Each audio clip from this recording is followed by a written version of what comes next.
आप सभी स्टूडेंट का मैं राकेश मेहरा जीके क्लासेस के यूट्यूब चैनल पर हार्दिक अभिनंदन करता हूं।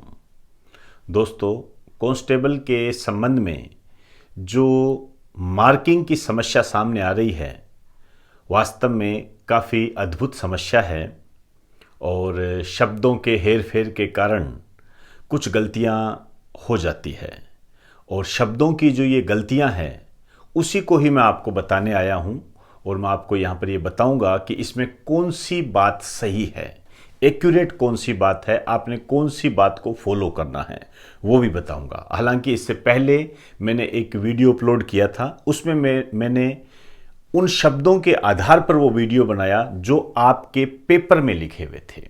विज्ञप्ति में क्या लिखा हुआ था उस पर मैंने चर्चा नहीं की थी, लेकिन अब इस वीडियो में मैं आपको पेपर में क्या लिखा हुआ है और विज्ञप्ति में क्या लिखा हुआ है, इन दोनों का स्पष्टीकरण दूंगा और कौन सा सही है, आपने किसको सही मानना है वो भी आपको बताऊंगा।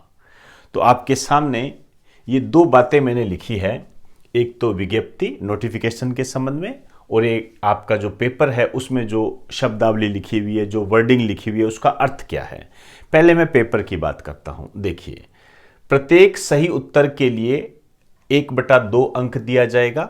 मतलब आप यदि कोई क्वेश्चन सही करते हो तो आपको आधा नंबर मिलेगा और गलत उत्तर के लिए 1/4 अंक काटा जाएगा।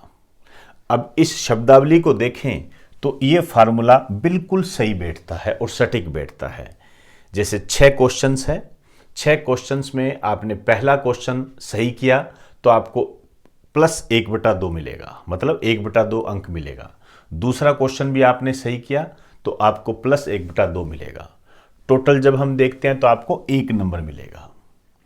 अब जो 4 क्वेश्चन यदि आप गलत कर देते हो तो वो यही कह रहा है कि गलत उत्तर के लिए 1/4 अंक काटा जाएगा। तो शब्दों के आधार पर 1/4 अंक काटे गए, तो 4 क्वेश्चन गलत किए तो टोटल हो गए -1। इसका मतलब +1 -1 दोनों कैंसिल हो गए, आपने कुछ खोया भी नहीं, कुछ पाया भी नहीं, मतलब आपका रिजल्ट 0 रहा। अर्थात आप ये भी कह सकते हो कि 4 क्वेश्चन यदि आप गलत करते हो, 4 क्वेश्चन यदि आप गलत करते हो तो आपके 2 सही क्वेश्चन स्किप हो जाएंगे, खत्म हो जाएंगे। इसका मतलब ये है। क्लियर? अब आ जाइए विज्ञप्ति में क्या लिखा हुआ है। विज्ञप्ति में ये बात लिखी हुई है, सेम वही लैंग्वेज में आपके सामने रिप्रेजेंट कर रहा हूं। प्रत्येक प्रश्न के 1/2 अंक दे होंगे। यदि आप कोई क्वेश्चन सही करते हो तो उसके 1/2 अंक आपको मिलेंगे। गलत उत्तर देने पर, यदि आप गलत उत्तर देते हो, गलत उत्तर देने पर प्रश्न के लिए निर्धारित अंक का 25% काटा जाएगा। इस बात को ध्यान में रखें, निर्धारित अंक का 25% का काटा जाएगा। अब निर्धारित अंक कितना है? 1/2 है, तो 1/2 का 25% कितना हो गया? 1/8 हो गया। यहां गौर करें, विज्ञप्ति में यह बात लिखी हुई है, 1/2 का 25% क्या हो गया? 1/8।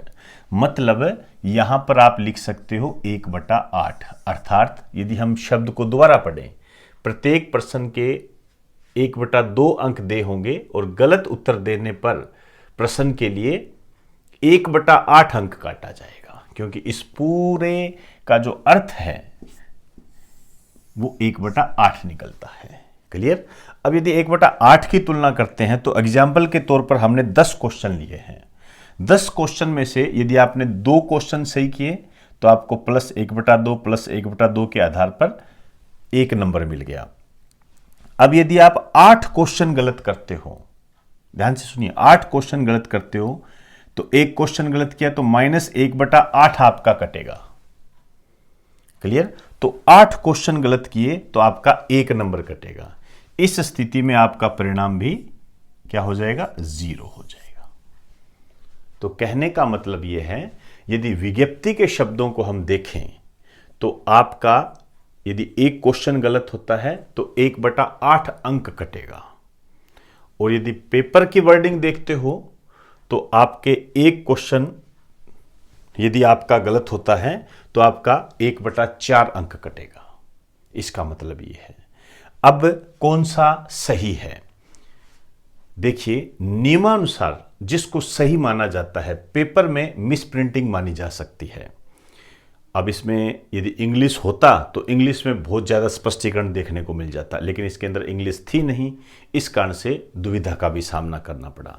तो आपको ओवरऑल बता देता हूं कि ये प्रोसेस जो है ये गलत है। आपके लिए जो मार्किंग का जो सिस्टम बैठेगा, जिस तरीके से कांस्टेबल के पेपर की मार्किंग होगी वो ये होगी, ये सही है। अर्थात यदि आपके 8 क्वेश्चन गलत होते हैं, 8 क्वेश्चन गलत होते हैं तो आपका 1 नंबर कट जाएगा, सही में से 1 नंबर कट जाएगा। इसका मतलब ये है। क्लियर हुई बात सारी? तो पिछले वीडियो में मैंने कुछ अधूरी बातें कही थी, हालांकि गलत नहीं थी, वो ध्यान रखें, बात वो गलत नहीं थी लेकिन अधूरी थी। तो इस वीडियो के माध्यम से मैंने इसे पूरा करने का प्रयास किया है। आपके सामने बहुत आसान शब्दों में इसे मैंने बताया है। तो अब आप अपनी सारी कंफ्यूजिंग दूर कर ले। विज्ञप्ति में जो लिखा हुआ है वो पूर्ण रूप से सही है, पेपर में जो लिखा हुआ है वो अधूरा है, मिस प्रिंट है, आप उसको ये भी कह सकते हो। और शब्दों की भूल भुलैया के आधार पर ऐसी घटना सामने हो जाती है।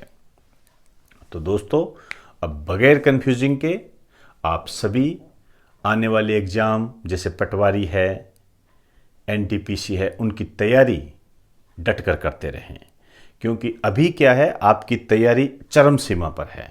इसको धीमा मत रहने दें और लगातार तैयारी करते रहें, क्योंकि अभी दिसंबर आ जाएगा, जनवरी आ जाएगा, आपको पता ही नहीं लगेगा कब समय निकल गया। तो अपने समय का सदुपयोग करें। तो इसी सीख के बाद इजाज़त दीजिए। आप सभी को मेरा नमस्कार।